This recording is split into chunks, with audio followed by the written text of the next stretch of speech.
Hello everyone, welcome to food tech scholar. Food tech scholar के इस official YouTube channel पर मैं निकिता मिश्रा आप सभी का बहुत बहुत। तो बच्चों बताइए कैसे हैं आप सभी लोग। तो आज ये है हमारी third class on the topic of principles of food preservation, processing and packaging. ठीक है, ये क्लास उन सभी स्टूडेंट्स के लिए बहुत ही ज़्यादा इम्पॉर्टेंट होगी जो भी बच्चे प्रिपरेशन कर रहे हैं FSSAI के CFSO यानी central food safety officer and TO technical officer, FSSAI food analyst की, और साथ ही साथ स्टेट FSO की, या और इसके अदर जो भी बच्चे फूड टेक्नोलॉजी से या फूड साइंस से रिलेटेड किसी भी टॉपिक से अपनी BSc करना चाहते हो या MSc करना चाहते हो या आप PhD करना चाहते हो, या जो भी जिस भी एग्ज़ाम्स में फूड से रिलेटेड, फूड साइंस से रिलेटेड आपको क्वेश्चन पूछा जाएगा, उन सभी के लिए ये क्लास आपको बहुत ही ज़्यादा इम्पॉर्टेंट होगी। और ये MCQ की सीरीज़ सिर्फ और सिर्फ इसमें हम MCQ ही नहीं, साथ ही साथ आपको कुछ कॉन्सेप्ट के बारे में भी बताते हैं जो कि आप सभी के लिए बहुत ही ज़्यादा इम्पॉर्टेंट होगी। ये क्लास आपको डेली हमारे official YouTube channel food tech scholar पर मिलती रहेगी। ठीक है, हम डेली आपके लिए क्वेश्चन पाएंगे। मैक्सिमम हमने रखा है 200 क्वेश्चंस आपको में मिलेंगे। ठीक, चलिए आगे चलते हैं। इससे पहले हम आगे बढ़ें, मैं आपको इन्फॉर्मेशन देना चाहती हूँ। ये जो हमारा चैनल है फूड टेक स्कॉलर, ये एग्रीकल्चर एंड GK कोचिंग का ही एक इनिशिएटिव है। आप, और ये है हमारा एप्लीकेशन एग्रीकल्चर एंड GK। तो जिन बच्चों ने प्रिपरेशन कर रहे हैं, जिन बच्चों ने तैयारी करना शुरू कर दिया है FSSAI का या किसी भी अदर एग्ज़ाम्स का, और वो अपने माँ बाप का सपना पूरा करना चाहते हैं और वो इन फ्यूचर अपनी लाइफ को सेटल करना चाहते हैं और आगे चल कर के बहुत ही अच्छा करना चाहते हैं, ताकि उन्हें छोटी छोटी चीज़ों के लिए किसी को देखना नहीं पड़े।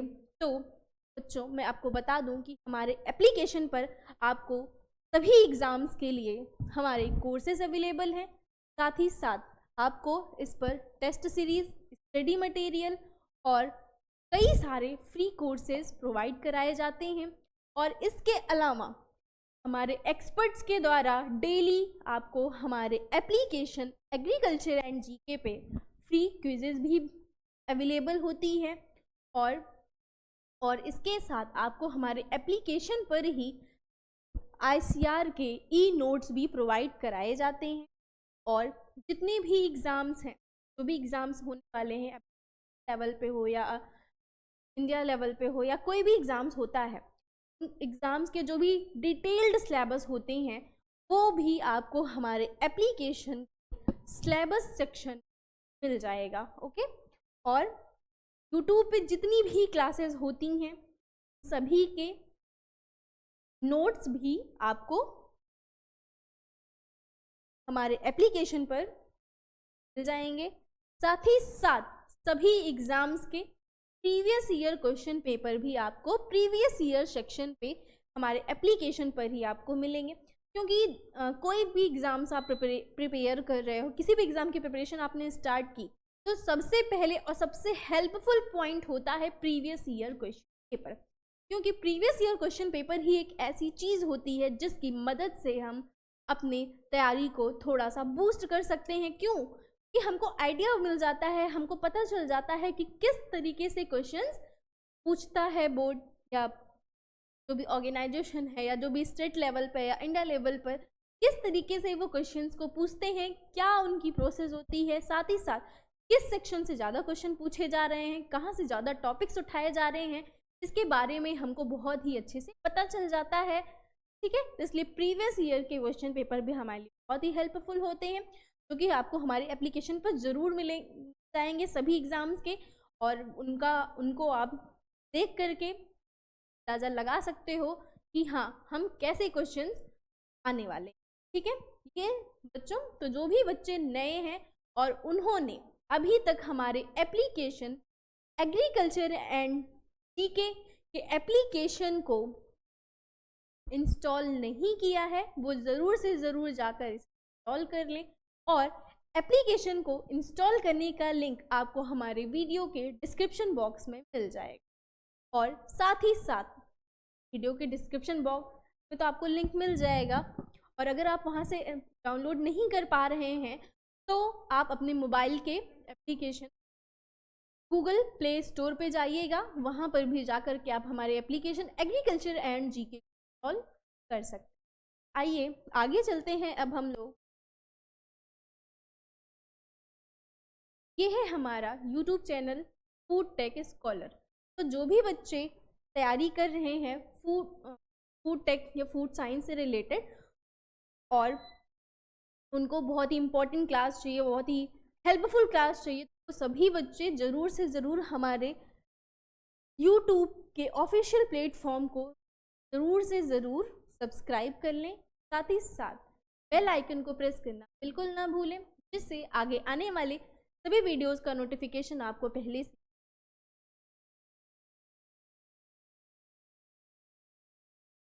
आइए अब हम क्वेश्चन की तरफ बढ़ते हैं। ये रहा हमारा पहला क्वेश्चन। तो हमारा पहला क्वेश्चन क्या है, आइए हम ये पढ़ लेते हैं। पहला क्वेश्चन कह रहा है which preservation principle involves removing water. क्या है, कह रहा है which preservation principle involves the removing water from food to inhibit microbe growth.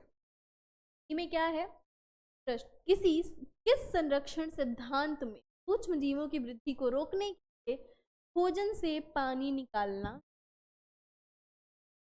कह रहा है कि प्रिजर्वेशन का वह कौन सा मेथड है, कौन सा प्रिंसिपल है जिसका यूज करके हम फूड से, हमारे भोजन से वाटर के अमाउंट को या मॉइस्चर को रिमूव कर देते हैं, ताकि माइक्रोबियल ग्रोथ की हो रही है फूड में वो इनहिबिट हो जाए, वो रुक जाए, और हमारा फूड खराब नहीं हो, और उनको हम लॉन्ग टाइम के लिए स्टोर करके रख सकते।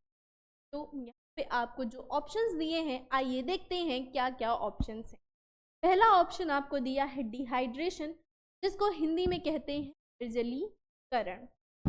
फोर्थ ऑप्शन है फर्मेंटेशन, जिसको कहते हैं किण्वन। थर्ड ऑप्शन है Canning, and fourth last option दिया हुआ है रेफ्रिजरेशन यानी प्रशीतन।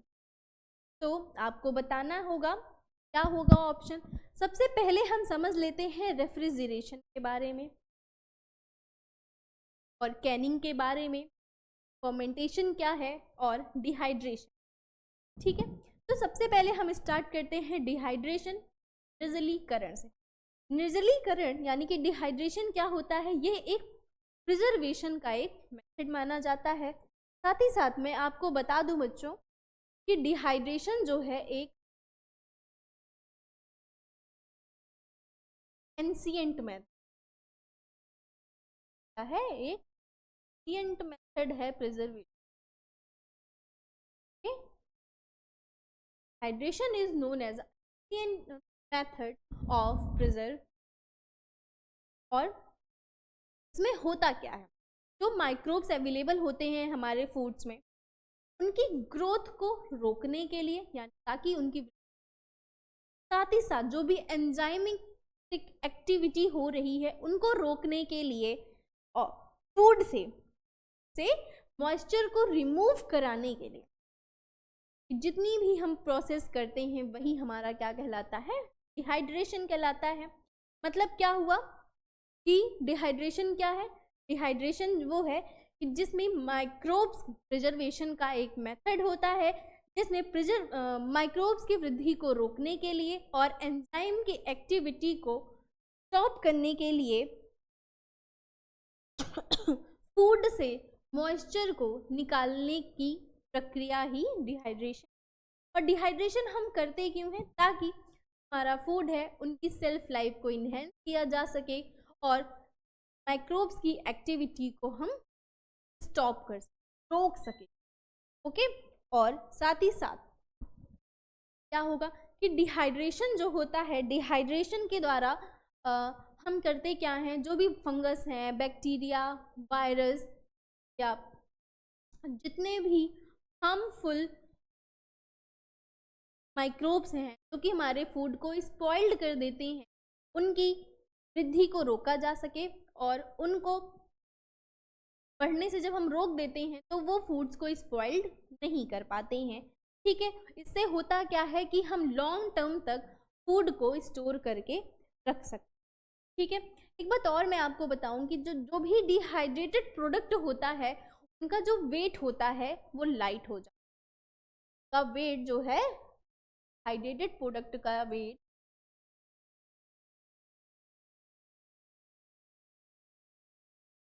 लाइट वेट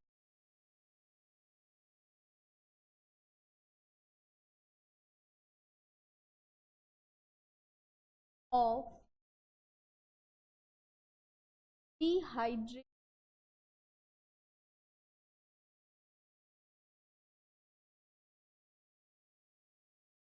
साथ ही साथ ये मोर कॉम्पैक्ट होते हैं।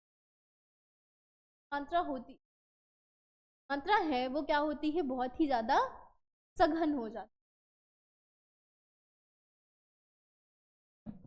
ठीक है, जितना आप लोगों ने कर लिया। साथ ही साथ मैं आपको बता दूं कि डिहाइड्रेशन एक ऐसी प्रोसेस है कि हम बहुत ही प्राचीन काल से यूज करते हुए आ रहे हैं, और इसको आइडियल माना जाता है लॉन्ग टर्म स्टोरेज के लिए। डिहाइड्रेशन क्या है, आइडियल आता है।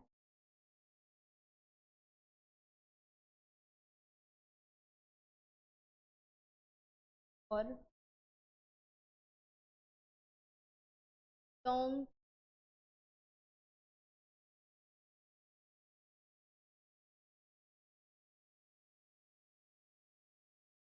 ओके।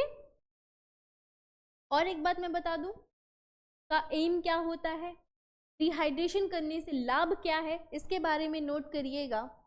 ये क्या करता है,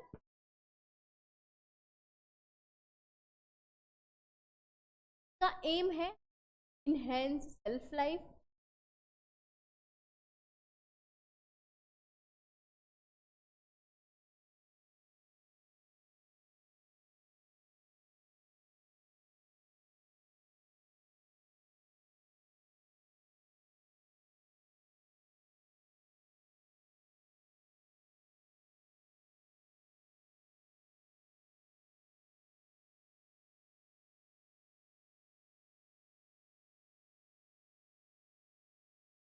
ट्रेवल में ये बहुत ही ज़्यादा अच्छा माना जाता है, क्योंकि इसका जो वेट होता है जब लाइट हो जाता है, इनको हम ट्रेवल में अपने साथ कैरी कर सकते हैं आसानी से। साथ ही साथ कैंपिंग के लिए जो जाते हैं भी ये बहुत ही ज़्यादा अच्छा माना जाता है। और साथ ही साथ जितने भी खाद्य जनित बीमारियां होती हैं उनको रोका जा सकता है। ठीक है, यानी फूड बोर्न इलनेस को स्टॉप कर सकते हैं।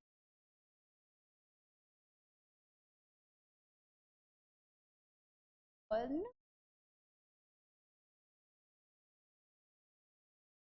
रोका जा सकता है, और माइक्रोब्स के ग्रो को रोका जा सकता है। ठीक है, ये सारे इनके क्या हो गए, इम्पोर्टेंस हो। चलिए आगे चलते हैं और देखते हैं नेक्स्ट ऑप्शन क्या था, फर्मेंटेशन के बारे में। हम कि फर्मेंटेशन क्या है, फर्मेंटेशन की बात करते हैं तो फर्मेंटेशन क्या होता है। फर्मेंटेशन भी एक प्राचीन विधि मानी जाती है। इसमें होता क्या है, जो भी माइक्रो ऑर्गेनिज्म होते हैं उनकी माइक्रोबियल एक्टिविटी को यूज़ किया जाता है।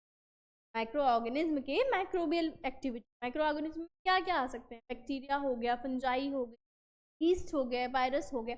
इनकी जो माइक्रोबियल एक्टिविटी होती है इनको यूज़ करके तो हमारा प्रोडक्ट होता है उनमें जो कार्बोहाइड्रेट्स के अमाउंट होते हैं उनको हम किसी एसिड में चेंज कर देते हैं, किसी कार्बोनिक एसिड में। तो में होता क्या है, फर्मेंटेशन में कार्बोहाइड्रेट से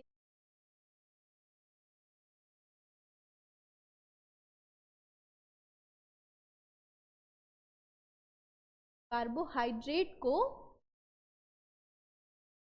चेंज कर दिया जाता है किसमें, किसी कार्बोनिक एसिड। कार्बोनिक एसिड जैसे एग्जाम्पल्स में कर लीजिएगा कि जैसे हो गया लैक्टिक एसिड, है ना, अल्कोहल,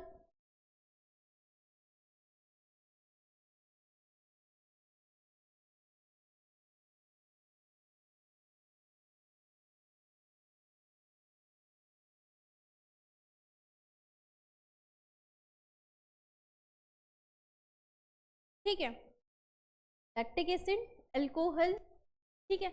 इसमें क्या होता है कि जो भी प्रोडक्ट है उनमें कार्बोहाइड्रेट के अमाउंट को कार्बोनिक एसिड में कर दिया जाता है, जो कि बहुत ही ज़्यादा हमारे लिए यूज़फुल होता है और वो एक अच्छा प्रोडक्ट बन जाता है और उनको हम लॉन्ग टाइम तक स्टोर करके रख सकते हैं, क्योंकि जब उनमें जब वो एसिड में चेंज हो जाता है तो उनकी जो माइक्रोबियल एक्टिविटी होती है वो स्टे हो जाती है, क्योंकि हम माइक्रोबियल एक्टिविटी को ही तो यूज़ करते हैं उसमें चेंज करना। जैसे दूध से दही बनाना होता है तो हम लैक्टोबैसिलस स्ट्रेप्टोकोकस का यूज़ करते हैं, बैक्टीरिया का यूज़ करके हम मिल्क से कर्ड में चेंज करते हैं, फर्मेंट करवा करके फर्मेंटेशन की क्रिया कराई जाती है और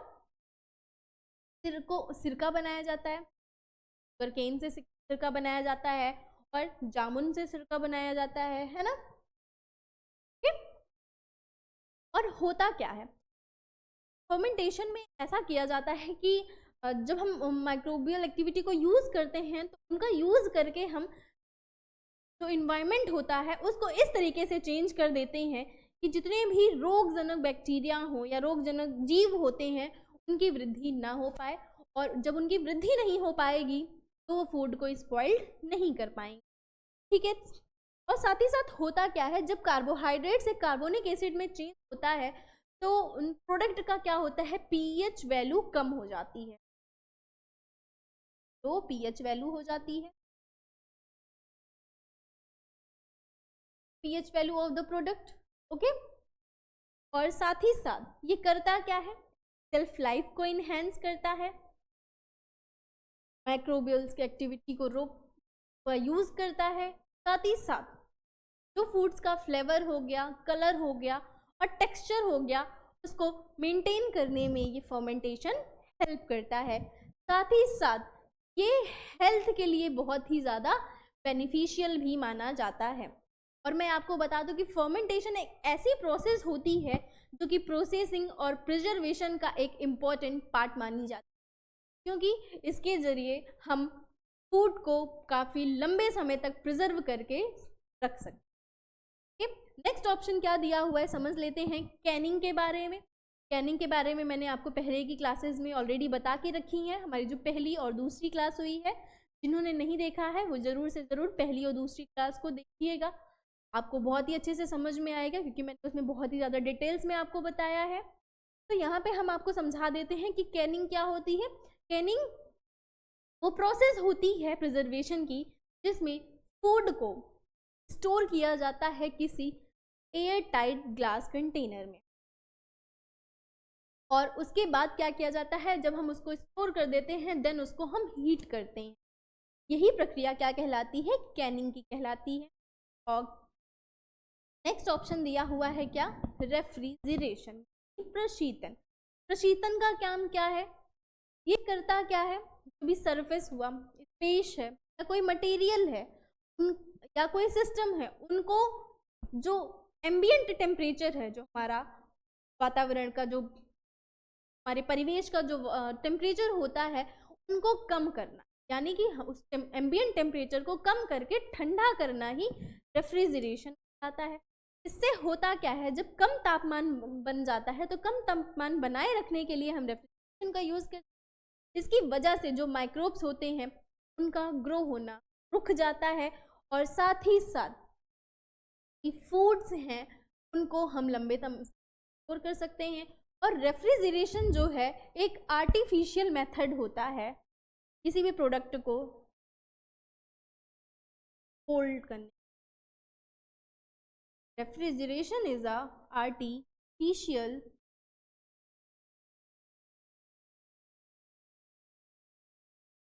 ऑफ प्रिजर्वेशन। ओके, प्रिजर्वेशन का ये एक आर्टिफिशियल मेथड होता है जिसमें फूड प्रोडक्ट को रेफ्रिजरेट किया जाता है, यानी ठंडा किया जाता है। इसमें होता क्या है, जो आसपास का टेम्परेचर होता है उनको कम करना ही इसका मेन उद्देश्य माना जाता है ताकि खाद्य पदार्थ को हम कम तापमान पर स्टोर कर सकें और उनमें सूक्ष्म जीवों की वृद्धि को रोक सकें और उनको लंबे समय तक हम स्टोर करके रख सकें। जैसे हमारे घरों में क्या होता है, रेफ्रिजरेटर होता है, यूज़ होता है। के अलावा कई सारे इंडस्ट्री पर्पज़ के लिए यूज़ होते हैं जहाँ पे प्रोसेसिंग कराई जा रही है और प्रिजर्वेशन के लिए रेफ्रिजरेशन का यूज़ किया जाता है। इसके अलावा एयर कंडीशनिंग के लिए और सुपरमार्केट्स में रेफ्रिजरेशन का यूज़ किया जाता है और कोल्ड स्टोरेज में तो यूज़ करते ही करते हैं, है ना। इसके अलावा कभी कभी क्वेश्चन ये पूछा जाता है कि रेफ्रिजरेशन वर्क कैसे करता है, किस बेसिस पे वो वर्क करता है। आप लोगों ने पढ़ा ही होगा इवेपोरेशन के बारे में, कंप्रेशन के बारे में, साथ ही साथ कंडेंसेशन के बारे में और एक्सपेंशन के बारे में। तो रेफ्रिजरेशन का वर्क इसी के बेसिस पर होता है, ठीक है। अब हम इतना तो इन सभी के बारे में समझ गए हैं, तो आपको आई थिंक अभी तक ये क्वेश्चन बहुत ही ज़्यादा अच्छे से समझ में आ गया होगा कि इस क्वेश्चन का राइट आंसर क्या होगा। क्वेश्चन क्या था, एक बार हम वापस से क्वेश्चन को रिपीट करते हैं और आप लोग हमको बताइएगा कि क्या ऑप्शन सही होगा। Which preservation principle involves removing water from food to inhibit microbial growth? Microbial growth को रोक करके फूड से मॉइस्चर को रिमूव करना, जो वाटर का मात्रा है उनको रिमूव करना, इनमें से कौन सी प्रक्रिया कहलाती है। तो मैंने आपको पहले ही बता दिया था कि क्या ऑप्शन सही होगा। First the right answer, A is the right answer, यानी डिहाइड्रेशन कहलाता है। डिहाइड्रेशन क्या करता है, फूड प्रोडक्ट से वाटर को रिमूव करने का काम करता है और माइक्रोबियल ग्रोथ को इनहिबिट करता है। आइए क्या देख लेते हैं right answer. Answer number A यानी डिहाइड्रेशन यानी कि निर्जलीकरण। ओके, क्वेश्चन की तरफ मूव करते हैं। Next question is pasteurization the preservation. क्या कह रहा है, pasteurization is a preservation method primarily used for which type of food. Pasteurization एक परिरक्षण की विधि है। ये क्वेश्चन बता रहा है कि पास्चराइजेशन जो है वो परिरक्षण करने यानी कि प्रिजर्वेशन की एक विधि मानी जाती है, जिसका उपयोग मुख्य रूप से किस प्रकार के भोजन के लिए जाता है। का यूज हम किस प्रकार के भोजन को स्टोर करने के लिए यूज करते हैं। क्या हम, ऑप्शन आपको दिए गए हैं, क्या हम यूज करते हैं कैंड फूड पास्चराइज करने के लिए, या डेयरी प्रोडक्ट को यूज, या फ्रेश वेजिटेबल्स, या ड्राई गुड्स। कैंड फूड या डिब्बा बंद भोजन। कैंड फूड क्या होता है, मैंने अभी आपको बताया था कि कैनिंग की प्रोसेस करना। की प्रोसेस में होता क्या था कि फूड को हम से पहले क्लीन वगैरह करके ग्रेडिंग वगैरह सारी प्रोसेसिंग करने के बाद उनको किसी कांच के बर्तन में या हम स्टील टीन के डिब्बों में भी हम फूड को स्टोर करते हैं। उसमें होता क्या है कि फूड और वेजिटेबल्स फ्रूट्स को प्रिजर्व कर लिया जाता है। उसके बाद हम उसको कैनिंग कर देते हैं, डिब्बों में बंद कर देते हैं और उनसे जो भी उनकी वायु की मात्रा होती है उनको निकाल देते हैं और वाटर का अमाउंट है उनको निकाल करके हम डिब्बों में जब पैक कर देते हैं, देन उसके बाद उसके हीटिंग की प्रोसेस करते हैं। तो उसे क्या कहते हैं, कैनिंग करते हैं। प्रिजर्व करने के लिए ही हम हीटिंग करते हैं, ठीक है। और साथ ही साथ माइक्रोबियल एक्टिविटी को रोकने के लिए हम हीटिंग की प्रोसेस करते हैं कैनिंग के टाइम पे।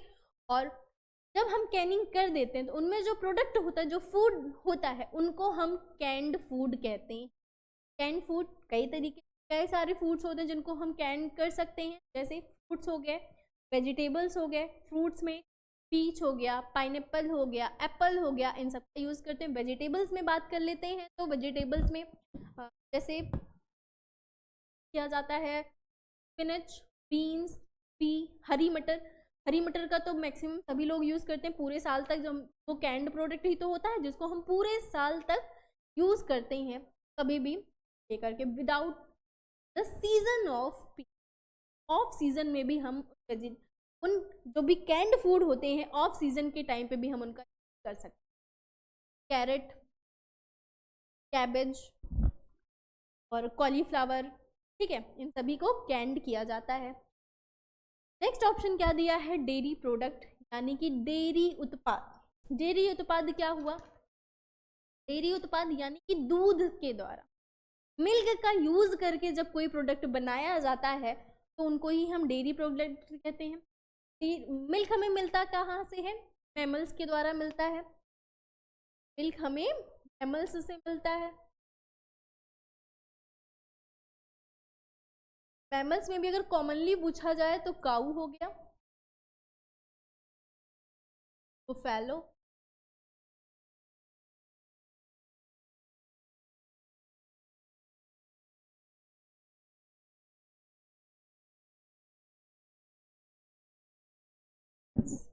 ठीक है, इनमें भी मेनली काऊ, ठीक है। इसके अलावा बुफैलो, गोट्स, इन सभी के दूध का यूज करके, इन सबके मिल्क का यूज करके जब हम कोई प्रोडक्ट बनाते हैं तो उन्हें ही क्या कहा जाता है, डेयरी प्रोडक्ट के, ठीक है।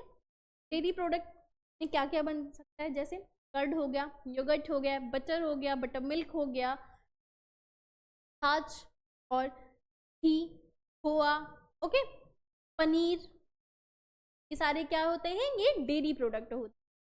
नेक्स्ट ऑप्शन आपको दिया है फ्रेश वेजिटेबल, यानी ताजी सब्जियां। फ्रेश वेजिटेबल्स क्या होता है, फ्रेश वेजिटेबल्स प्लांट्स का वो एडिबल पार्ट होता है। फ्रेश वेजिटेबल क्या है, प्लांट का एडिबल पार्ट होता है। उनमें चीज़ें आ सकती हैं, प्लांट का कोई भी ऐसा पार्ट जिनको हम ईट कर सकते हैं वो हमारी फ्रेश वेजिटेबल्स में, ताजे अवस्था में जब हम उनको ईट कर सकते हैं तो वो हमारी फ्रेश वेजिटेबल्स होती हैं। जैसे अभी प्लांट्स का पत्ती हो गया, वेजिटेबल्स में होता क्या है कि वो प्लांट्स का कोई भी ऐसा पार्ट जिनको हम पका करके खा सकते हैं। लीव्स हो गया, स्टेम हो गया, रूट हो गया, फ्रूट हो गया, है ना, ये सारी चीज़ें किस में आती हैं, हमारी फ्रेश वेजिटेबल्स में आती हैं। और फ्रेश वेजिटेबल्स होता क्या है, इनमें भरपूर मात्रा में फाइबर्स, प्रोटीन्स और विटामिन की मात्रा अवेलेबल होती है, जो कि ह्यूमंस के लिए साथ ही साथ एनिमल्स के लिए भी बहुत ही ज़्यादा अच्छा माना जाता है, जिनका यूज़ ह्यूमंस और साथ ही साथ एनिमल्स करते भी हैं। और क्या है कि फ्रेश वेजिटेबल्स को सभी लोग रिकमेंड करते हैं कि ज़्यादा से ज़्यादा हरी और ताज़ी सब्जियां खाइए। अगर आप बीमार हो जाते हो तो अगर आप डॉक्टर के पास जाते हो तो वो आपको यही सजेस्ट करते हैं कि आप ऑयली खाना कम खाइएगा और ज़्यादा से ज़्यादा हरी साग सब्जियों का प्रयोग करिए, है ना। क्यों, क्योंकि वो हमारे हेल्थ के लिए बहुत ही अच्छा होता है। नेक्स्ट ऑप्शन दिया हुआ है ड्राई गुड्स, यानी सूखा माल। ड्राई गुड्स का यूज़ किया जाता है। ड्राई गुड्स क्या होते हैं, ये ऐसे मटेरियल होते हैं जो जल्दी खराब नहीं होते हैं और इनको रेफ्रिजरेशन की बिल्कुल भी आवश्यकता नहीं होती। जैसे कुछ अनाज हो गए, सूखे अनाज की बात कर लेते हैं, चावल, गेहूँ और जौ हो गया, सोरगम हो गया, बाल्ले हो गया, ओके, ये सारी चीज़ें, इनका क्या होता है, इनको हमें रेफ्रिजरेट करने की ज़रूरत नहीं होती है, बल्कि इनको हम नॉर्मल टेम्परेचर पे भी, रूम टेम्परेचर पर आसानी से काफ़ी लंबे समय तक रख सकते हैं बिना खराब हुए, ओके। इनमें और भी चीज़ें आ सकती हैं, जैसे स्पाइसेस हो गया, शुगर हो गया, फ्लोर हो गया, बीन्स हो गया, ठीक है। आइए अब देख लेते हैं कि इस क्वेश्चन का राइट आंसर क्या होगा। Answer number B, dairy products, dairy उत्पाद। पास्चुराइजेशन में होता क्या है, पास्चुराइजेशन में मैक्सिमम लिक्विड प्रोडक्ट का यूज करके हम उनका प्रिजर्वेशन करते हैं, मेनली डेयरी प्रोडक्ट का, ठीक है। तो इस क्वेश्चन का राइट आंसर क्या है, डेयरी प्रोडक्ट। पास्चुराइजेशन हम करते क्या, पास्चुराइजेशन की दो प्रकार की विधि होती है, एक एलटी मेथड होता है। पास्चुराइजेशन के टू मेथड कौन कौन से, एक है एलटी यानी कि लो टाइम लो टेम्परेचर, और एक होता है हाई टेम्परेचर HTST। एलटी का मतलब क्या हुआ, long time long temperature, long temperature long time, और HTST का मतलब होता है हाई टेम्परेचर शॉर्ट टाइम, ठीक है। इन दोनों विधियों के द्वारा पास्चुराइजेशन क्या कराई जाती है। चलिए नेक्स्ट ऑप्शन पर क्वेश्चन की तरफ बढ़ते हैं, देखते हैं हमारा अगला क्वेश्चन क्या है। हमारा अगला क्वेश्चन है, what does blanching involve in food preservation? खाद्य संरक्षण में ब्लांचिंग क्या शामिल है? क्या वह cooking food at a very high temperature, बहुत उच्च तापमान पर भोजन को पकाना शामिल होता है ब्लांचिंग, या rapidly heating then cooling food, भोजन को तेजी से गर्म करना और उसके बाद उसको तुरंत ठंडा करना, क्या ये आता है? या applying high pressure to food, भोजन पर अधिक दबाव डालना, या एडिंग प्रिजर्वेटिव्स टू फूड, भोजन में परिरक्षक पदार्थ मिले।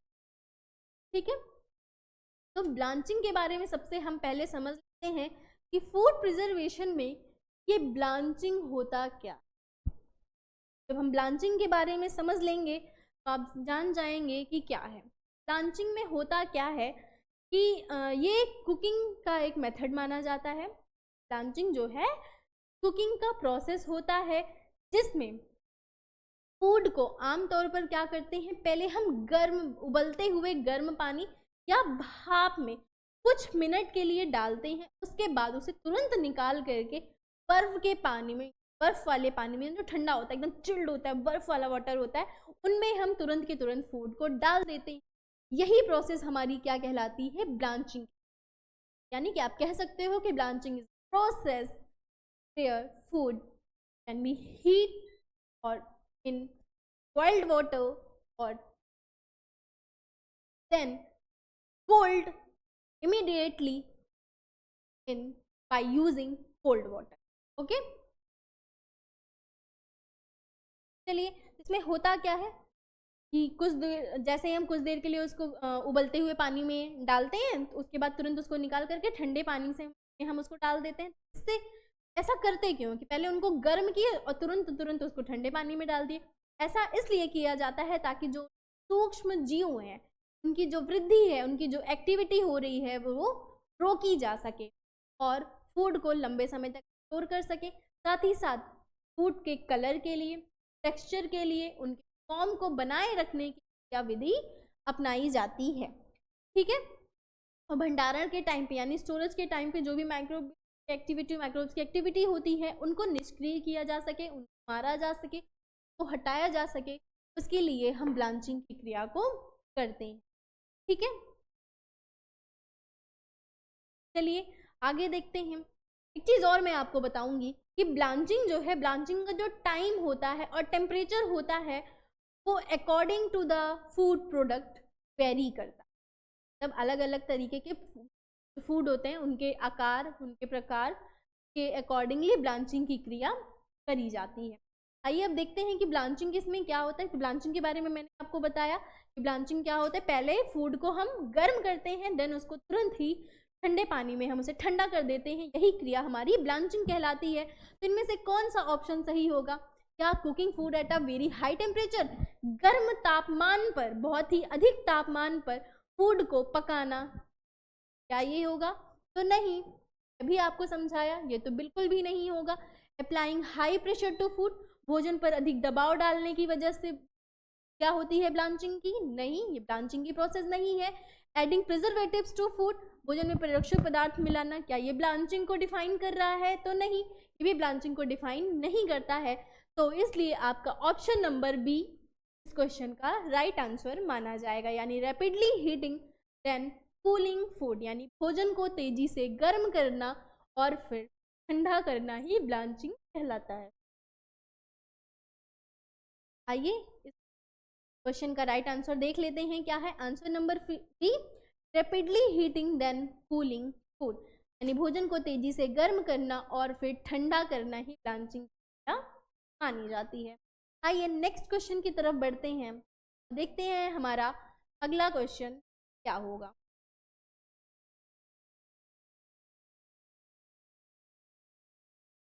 हमारा अगला क्वेश्चन दिया हुआ है स्टरलाइजेशन के बारे में। ये भी क्या होता है? प्रिजर्वेशन का मेथड होता है। आइए पढ़ लेते हैं पहला क्वेश्चन। ये क्वेश्चन क्या कह रहा है? Sterilization is the context of food preservation. खाद्य संरक्षण के संदर्भ में स्टरलाइजेशन का उद्देश्य क्या है, ये बताना है आपको।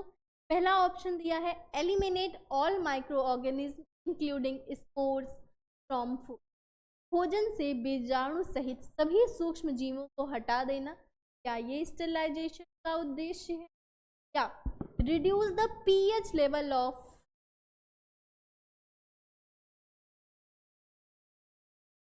reduce the pH level of food के pH लेवल को रिड्यूस करना, भोजन का pH स्तर कम करना, क्या यह स्टेरिलाइजेशन का एम है? या नेक्स्ट ऑप्शन दिया है increase the water contact in, भोजन में पानी की मात्रा बढ़ाना। और फोर्थ ऑप्शन है enhance food colour and texture, भोजन का रंग और बनावट बढ़ाना। क्या यह स्टेरिलाइजेशन का उद्देश्य? तो आइए हम सबसे पहले स्टेरिलाइजेशन के बारे में लेते हैं कि स्टेरिलाइजेशन होता क्या है। स्टेरिलाइजेशन के बारे में मैं आपको बता दूं कि ये एक ऐसी प्रोसेस मानी जाती है जो कि सरफेस पर या किसी वस्तु के ऊपर जितने मौजूद सभी प्रकार के सूक्ष्म जीवों या ऑर्गेनिज्म को नष्ट करते हैं, या किसी भी प्रकार के जो भी बायोलॉजिकल एजेंट्स होते हैं, चाहे अभी वो बैक्टीरिया हो गया, फंजाई, यीस्ट, या किसी भी तरीके के स्पोर्स हो गए, उनको निकालना, उनको हटाना, उनको मारना या उनको निष्क्रिय करने की क्रिया को ही हम क्या कहते हैं? स्टेरिलाइजेशन कहते हैं। और साथ ही साथ मैं आपको बता दूं कि यह कंटामिनेशन और इन्फेक्शन को रोकने का काम करता है। तो फूड को कंटामिनेट क्या करते हैं? माइक्रो ऑर्गेनिज्म करता क्या है? फूड को कंटामिनेट कर देता है, यानी कि वो यूज़ करने के लायक नहीं रह जाता है। अगर हम वो कंटामिनेटेड फूड खा लेते हैं तो हमारे अंदर क्या होती है? फूड पॉइजनिंग या फूड इलनेस बीमारी हो जाती है। तो फूड को कंटामिनेट करने और इन्फेक्ट होने से रोकने के लिए, ताकि वो हमारे हेल्थ को नुकसान नहीं पहुंचा पाए, के लिए हम स्टेरिलाइजेशन करते हैं। जैसे हेल्थ केयर में हो गया, लेबोरेटरीज में हो गई, हेल्थ केयर में, लेबोरेटरीज में, प्रोसेसिंग में, नोट कर लीजिएगा इसका यूज़ हम कहाँ कहाँ करते हैं स्टेरिलाइजेशन। हेल्थ केयर के लिए,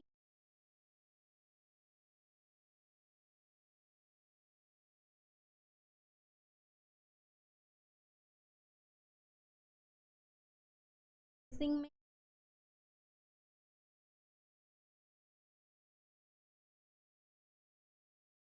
कंजर्वेशन,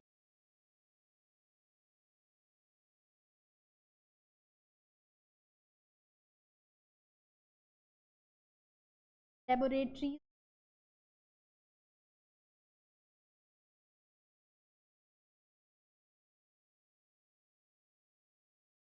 स्टेरिलाइजेशन यूज़ किया जाता है। और साथ ही साथ केमिकल्स मेथड भी यूज़ होते हैं, केमिकल मेथड्स के द्वारा भी स्टेरिलाइज्ड किया जाता है।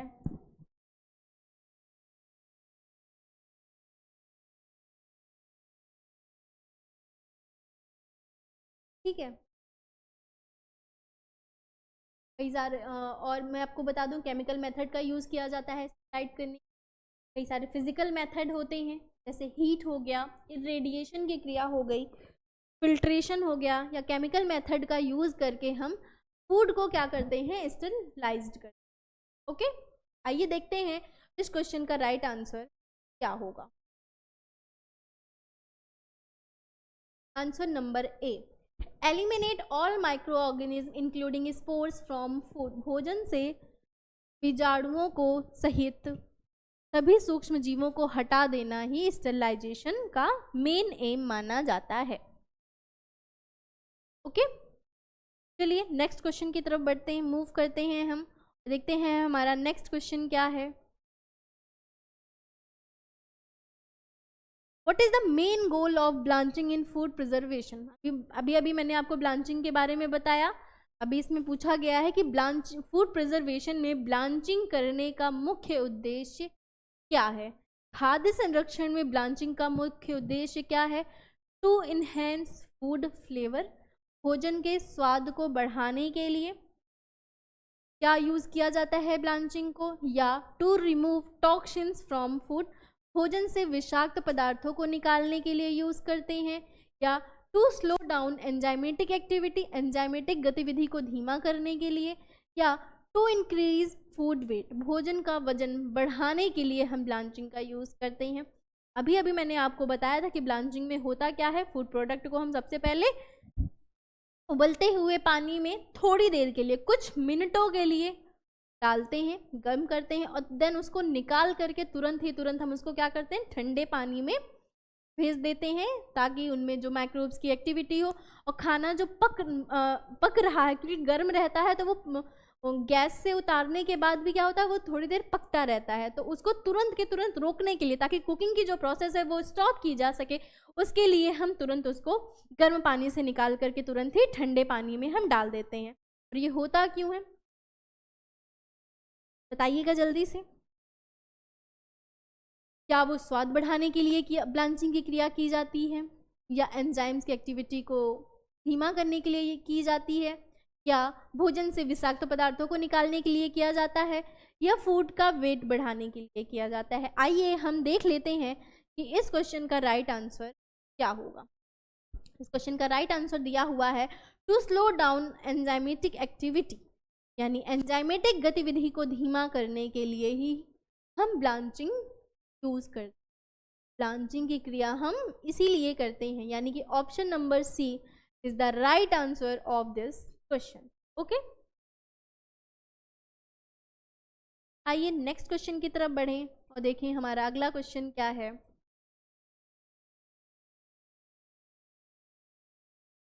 अगला क्वेश्चन हमारा कह रहा है which method of preservation involves heating food to a high temperature and maintaining it for a specific period to destroy harmful micro organism. यानी हिंदी में क्वेश्चन क्या है देख लीजिए, परिरक्षण की किस विधि में हानिकारक सूक्ष्म जीवों को नष्ट करने के लिए, क्या परिरक्षण के किस विधि में हानिकारक सूक्ष्म जीवों को नष्ट करने के लिए भोजन को उच्च तापमान पर गर्म करके एक विशिष्ट अवधि तक रखा जाता है? क्या वो पॉस्चराइजेशन है, क्या वो डिहाइड्रेशन, पास्चुराइजेशन यानी जिसे हिंदी में पाश्चुरीकरण कहते हैं, डिहाइड्रेशन या उसे निर्जलीकरण कहते हैं, या फिर कैनिंग या फिर फ्रीजिंग कहा जाता है? बताइएगा जल्दी से। तो क्वेश्चन क्या कह रहा है कि परिरक्षण की किस विधि में हानिकारक सूक्ष्म जीवों को नष्ट करने के लिए भोजन को उच्च तापमान पर गर्म करके एक विशिष्ट अवधि तक रखा जाता है? क्या पास्चराइजेशन में? तो आइए पहले पास्चराइजेशन के बारे में समझ लेते हैं। इसमें मैंने आपको बताया था, इसमें होता क्या है कि लिक्विड प्रोडक्ट को हम यूज़ करते हैं, उनको कुछ कम तापमान पर, कुछ स्पेसिफिक अधिक तापमान पर स्पेसिफिक टाइम के लिए जब हम उनको रखते हैं, यानी कि कुछ समय के लिए स्पेसिफिक टेम्परेचर पर हम जब रखते हैं, तो उसे ही हम क्या कहते हैं, पास्चराइजेशन की क्रिया कहते हैं। और उसके बाद तुरंत उसे ठंडा करना हमारा पास्चराइजेशन की क्रिया कहलाती है। पास्चराइजेशन की क्रिया में क्या होता है, दो तरीके से होता है। एक तो मैंने अभी अभी आप मतलब बताया था अभी आपको कि पास्चराइजेशन की दो विधि हैं। पहली कौन सी थी, LT low temperature long time, low temperature यानी कि तापमान कम होगा, और लॉन्ग टेम्परेचर लो टाइम, ठीक है। और दूसरा क्या था, high temperature short time, high temperature short time. LT का मेथड पूरा फुल फॉर्म क्या था, लॉन्ग टेम्परेचर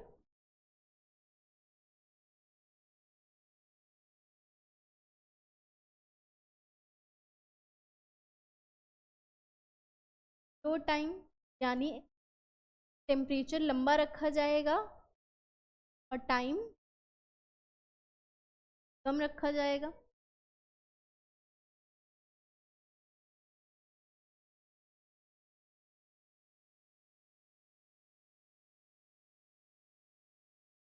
इसमें क्या होता है, हाई टेम्परेचर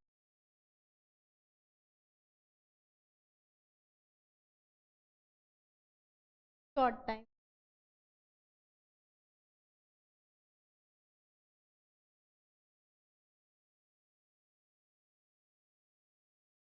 जल्दी से बताइएगा कि क्या होगा इसका right answer.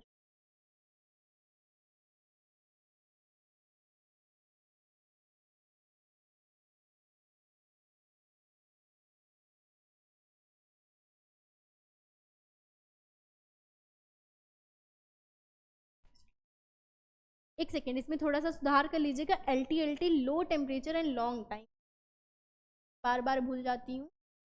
Low temperature long time, ठीक है। LT का फुल फॉर्म क्या था? लो टेम्परेचर लॉन्ग टाइम, यानी कि कम तापमान पर लंबे समय के, लो टेम्परेचर लॉन्ग टाइम। और HTST का क्या था? High temperature short time, okay. Low temperature यानी कि टेम्परेचर इसमें कम रखा जाता है। इसमें कितने टेम्परेचर तक? 63 डिग्री सेल्सियस, या आप कह सकते हो 145 डिग्री फ़ारेनहाइट पर 30 मिनट के लिए। देर के लिए 30 मिनट के लिए जब हम फूड को पास्चराइज्ड करते हैं, ठीक है। और HTST में क्या होता है? इनमें हाई टेम्परेचर रखा जाता है और टाइम कम रखा जाता है। टेम्परेचर लगभग 72 डिग्री सेल्सियस रखते हैं और टाइमिंग जो है सिर्फ और सिर्फ 15 मिनट। LT का क्या था? लो टेम्परेचर यानी कि कम तापमान, एंड लॉन्ग टाइम यानी लंबा समय। तापमान कम रखा गया, कितना रखा गया? 63 डिग्री सेल्सियस पर, यानी 145 डिग्री फ़ारेनहाइट पर 30 मिनट के लिए जब हम लिक्विड को, हमारा जो भी फूड प्रोडक्ट है उनको जब हम गर्म करते हैं 30 मिनट के लिए, तो वो हमारी क्या कहलाती है? वो पास्चराइजेशन की LT मेथड कहलाती है, यानी low temperature long time method होती है। और HTST में क्या होता है? 72 डिग्री सेल्सियस, यानी कि फ़ारेनहाइट में अगर बात करें 161 डिग्री फ़ारेनहाइट पर, 100 कर लीजिएगा कि 101 फ़ारेनहाइट पर, यानी 72 डिग्री सेल्सियस पर 15 मिनट के लिए जब फूड प्रोडक्ट को हम पास्चराइज्ड करते हैं तो उसे हम HTST मेथड कहते हैं। और इसमें कह भी क्या रहा है कि प्रिजर्वेशन का वो कौन सा मेथड है जिसमें हानिकारक सूक्ष्म को नष्ट किया जाता है। पास्चराइजेशन की क्रिया हम करते क्यों हैं? माइक्रो ऑर्गेनिज्म को नष्ट करने के लिए, निष्क्रिय करने के लिए, ताकि फूड को हम स्टोर करके लंबे समय तक रख सकें बिना भी किसी तरीके के उनमें चेंजेस के, उनमें किसी भी तरीके की स्पॉइल्ड नहीं हो पाए, उसके लिए हम पास्चराइजेशन की क्रिया करते हैं। डिहाइड्रेशन के बारे में अभी मैंने आपको पहले ही कुछ क्वेश्चन में बहुत ही अच्छे से डिटेल्स में आपको बताया था, तो आप अगर आगे नहीं देखे हो तो आप बैक करके ज़रूर देखिएगा। कैनिंग के बारे में मैंने आपको बताया। फ्रीजिंग में होता क्या है? फ्रीजिंग जो है पदार्थ को, जो भी हमारा मटेरियल होता है, फ्रीजिंग जो है ये भी प्रिजर्वेशन का एक मेथड माना जाता है। और इसमें होता क्या है? जो भी मटेरियल्स होता है उनको लिक्विड से सॉलिड के फॉर्म में चेंज, लिक्विड टू, करिएगा फ्रीजिंग क्या था? Change liquid into solid form.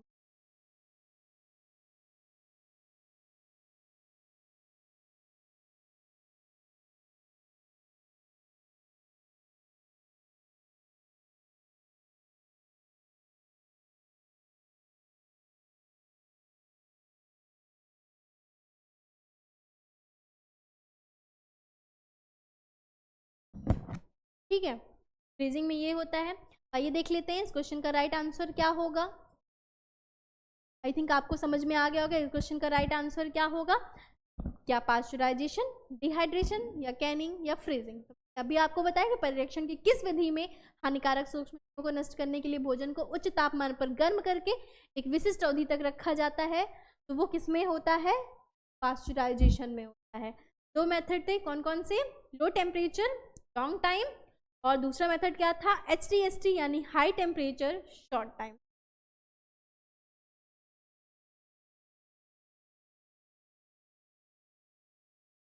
आइए नेक्स्ट क्वेश्चन की तरफ मूव करते हैं। इसका राइट आंसर पास्चराइजेशन, ये मैंने आपको बता ही दिया।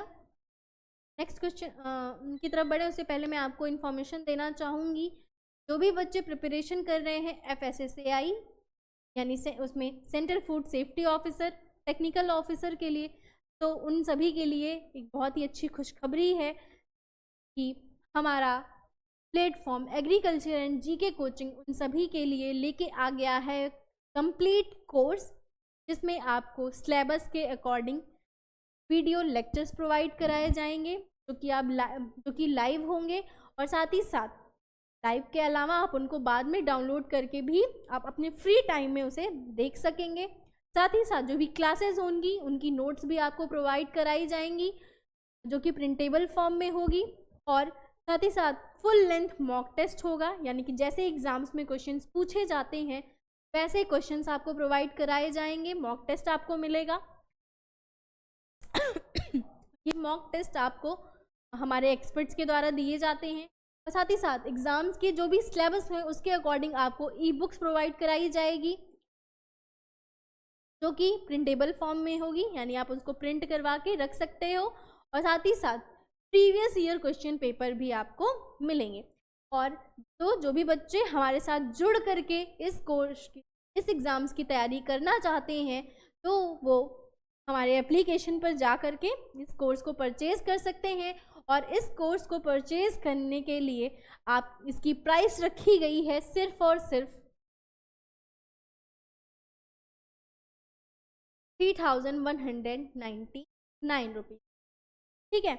और तो जिन बच्चों ने हमारे एप्लीकेशंस को इंस्टॉल नहीं किया है वो आप इंस्टॉल कर लीजिएगा और आवर कोर्सेज सेक्शन में जा करके आप सर्च कर दीजिएगा FSSAI सेंट्रल फूड सेफ्टी के बारे में, सेंट्रल फूड सेफ्टी ऑफिसर।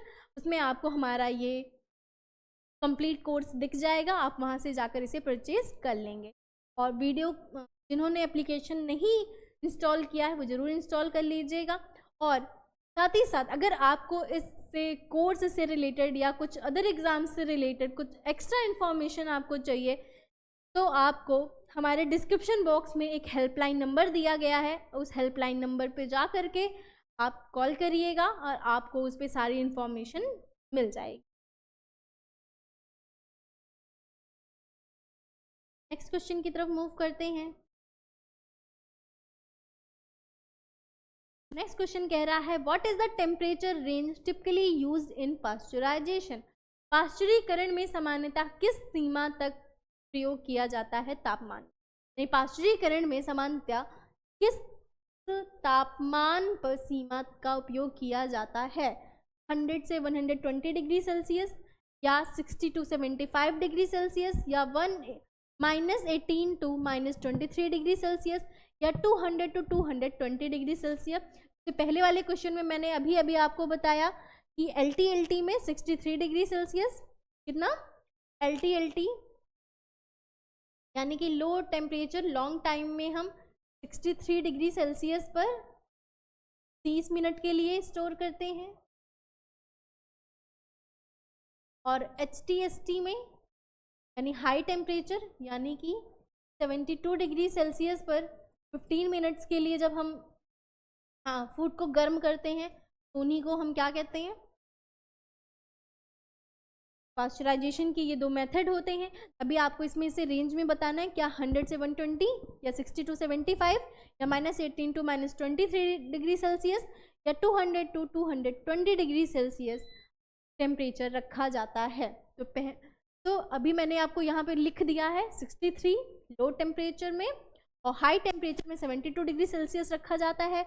तो इसकी रेंज किसके बीच में आएगी, यहाँ पे ऐसा तो है नहीं कि 63 to 72 दिया हुआ है, तो एज अकॉर्डिंग टू ऑप्शन 100 से 120 के बीच में नहीं आएगा क्योंकि ये बहुत ही ज़्यादा टेम्परेचर हो जाएगा। -18 to -23 तो बिल्कुल भी नहीं होगा और 200 to 220 डिग्री सेल्सियस ये भी बहुत ज़्यादा हो जाएगा। इसलिए इसका जो रेंज है 60 to 75 डिग्री सेल्सियस के बीच में रखा जाता है पास्चराइजेशन। ठीक है, आइए नेक्स्ट क्वेश्चन की तरफ मूव करते हैं, देख लेते हैं इसका राइट आंसर क्या 60 to 75 डिग्री सेल्सियस है। तो हाँ बिल्कुल इस क्वेश्चन का राइट आंसर क्या है 60 to 75 डिग्री सेल्सियस। आइए नेक्स्ट क्वेश्चन की तरफ बढ़ते हैं। नेक्स्ट क्वेश्चन हमारा क्या है, नेक्स्ट क्वेश्चन आप पढ़िएगा, तब तक थोड़ा सा पानी पी लेते हैं।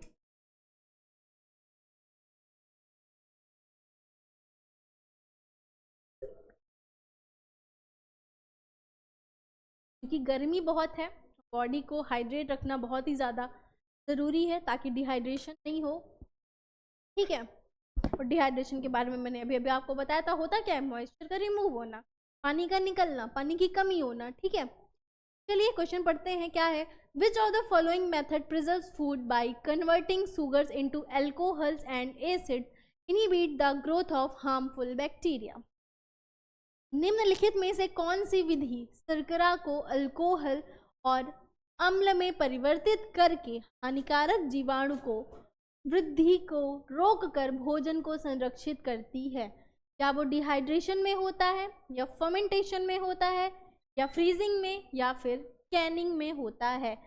बताइएगा इस क्वेश्चन का राइट आंसर क्या है। क्वेश्चन कह रहा है कि इनमें से कौन सा ऐसा मेथड है जो कि शर्करा को कन्वर्ट कर देता है अल्कोहल में, एसिड्स में। तो मैंने अभी आपको आगे के क्वेश्चन में बताया था फर्मेंटेशन के बारे में डिटेल में, कि फर्मेंटेशन में होता क्या था कि माइक्रोबियल एक्टिविटी को यूज़ करके वो फूड के जो कार्बोहाइड्रेट होते हैं उनको एसिड में चेंज कर दिया जाता है, कि कार्बोनिक एसिड में चेंज कर देते हैं, ताकि जो माइक्रोब्स की एक्टिविटी हो, उनको जो भी हार्मफुल बैक्टीरिया होते हैं उनकी ग्रोथ को इनहिबिट किया जा सके और फूड को हम लंबे समय तक स्टोर कर सकें। ये हमारे हेल्थ के लिए बहुत ही ज़्यादा बेनिफिशियल प्रोडक्ट होते हैं। वो क्रिया किस में आती है? फर्मेंटेशन। किसमें आती है? फर्मेंटेशन में। देखिए राइट आंसर भी आपको मिल गया। फर्मेंटेशन यानी किण्वन की क्रिया में यह होता है। डिहाइड्रेशन में तो ऐसा बिल्कुल भी नहीं होता है, आगे मैंने बताया था। फ्रीजिंग में भी नहीं होगा, कैनिंग में भी नहीं होगा। तो सिर्फ आपके पास एक ही ऑप्शन बचता है और वो क्या है? फर्मेंटेशन। ठीक है, आइए नेक्स्ट क्वेश्चन की तरफ हम मूव करते हैं और देखते हैं हमारा अगला क्वेश्चन क्या है।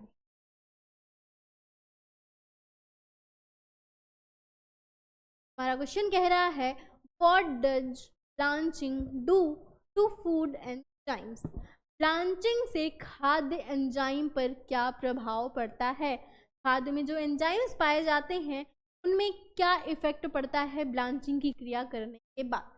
क्या वो नष्ट हो जाते हैं, यानी डिस्ट्रॉय दम, उन एंजाइम्स को नष्ट कर दिया जाता है ब्लांचिंग की क्रिया करके, या एक्टिवेट्स दम, या उन्हें सक्रिय कर देते हैं, या स्लो डाउन देयर एक्टिविटी, या उनकी गतिविधि को धीमी हो कर दी जाती है, या has no effect on them, या उन पर कोई भी प्रभाव नहीं पड़ता है। बताइएगा इस क्वेश्चन का राइट आंसर क्या होगा कि ब्लांचिंग की क्रिया से फूड के एंजाइम्स पर क्या प्रभाव पड़ता है? उन्हें नष्ट कर देते हैं, या उन्हें सक्रिय कर दिया जाता है, या उनकी गतिविधि को स्लो कर देते हैं, या उन पर कोई भी प्रभाव नहीं पड़ता है।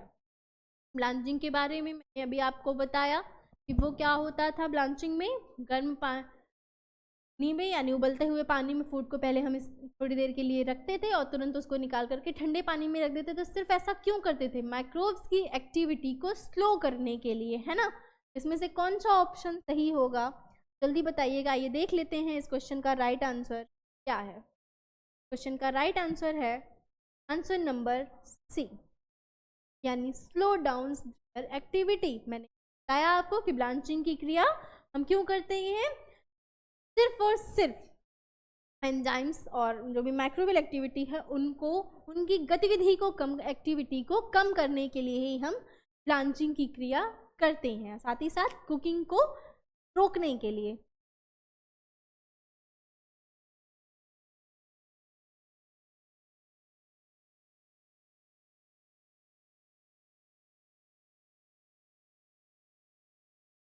ये नेक्स्ट क्वेश्चन की तरफ बढ़ते हैं। देखिए नेक्स्ट क्वेश्चन क्या है। What is the purpose of blanching in Canning? Question कह रहा है what is the purpose of blanching in Canning?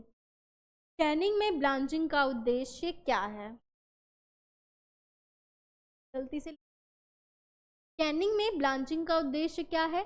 To remove food impurities, भोजन की अशुद्धि दूर करने के लिए, या दूसरा ऑप्शन है to kill harmful bacteria, harmful bacteria को मारने के लिए यानी हानिकारक जीवाणु को मारने के लिए, to soften the food texture, भोजन की बनावट को नरम करने के लिए, या टू डीएक्टिवेट एंजाइम्स, एंजाइम्स को निष्क्रिय करने के लिए हम कैनिंग में के टाइम पे ब्लांचिंग का यूज़ करते हैं।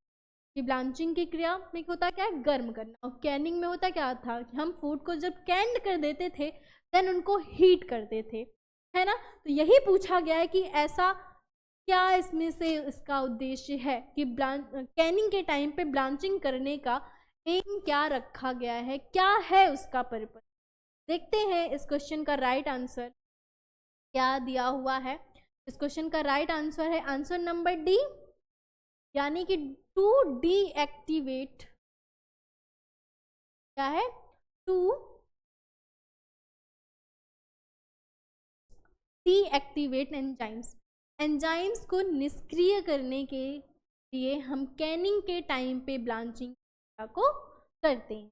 Okay, let's move on the next question.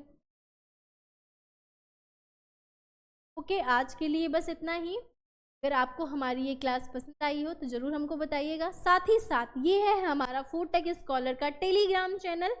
जिन्होंने अभी तक हमारे टेलीग्राम चैनल को ज्वाइन नहीं किया है वो ज़रूर से ज़रूर हमारे टेलीग्राम चैनल को ज्वाइन कर लीजिएगा, जिसमें आपको डेली कई सारे MCQs मिलेंगे और साथ ही साथ आपको फ्री क्विजेस प्रोवाइड कराए जाएंगे और एग्ज़ाम से रिलेटेड जितनी भी इंफॉर्मेशन होगी वो सभी इंफॉर्मेशन आपको हमारे टेलीग्राम चैनल पर मिलेगा। ठीक है, साथ ही साथ जिन्होंने अभी तक हमारे फूड टेक स्कॉलर को सब्सक्राइब नहीं किया है वो ज़रूर से ज़रूर सब्सक्राइब करिएगा। और आपने हमारी ये क्लास देखी उसके लिए बहुत ही ज़्यादा धन्यवाद। जिनको भी ये क्लास पसंद आई हो वीडियो को ज़रूर से ज़रूर लाइक करिएगा। आपका कोई डाउट होता है या आपको कुछ ज़्यादा इन्फॉर्मेशन चाहिए होती है या कुछ क्वेश्चंस को आपको नीड होती है, जिसको आपको लेके डाउट है, तो उसका राइट आंसर आपको हम प्रोवाइड कराएंगे। तो आप हमको कमेंट बॉक्स में बता सकते हैं और वीडियो को प्लीज़ ज़्यादा से ज़्यादा शेयर करिएगा। साथ ही साथ चैनल को ज़रूर सब्सक्राइब कर लीजिए और बेल आइकन को प्रेस करना बिल्कुल भी नहीं भूलिएगा। आज के लिए बस इतना ही, धन्यवाद।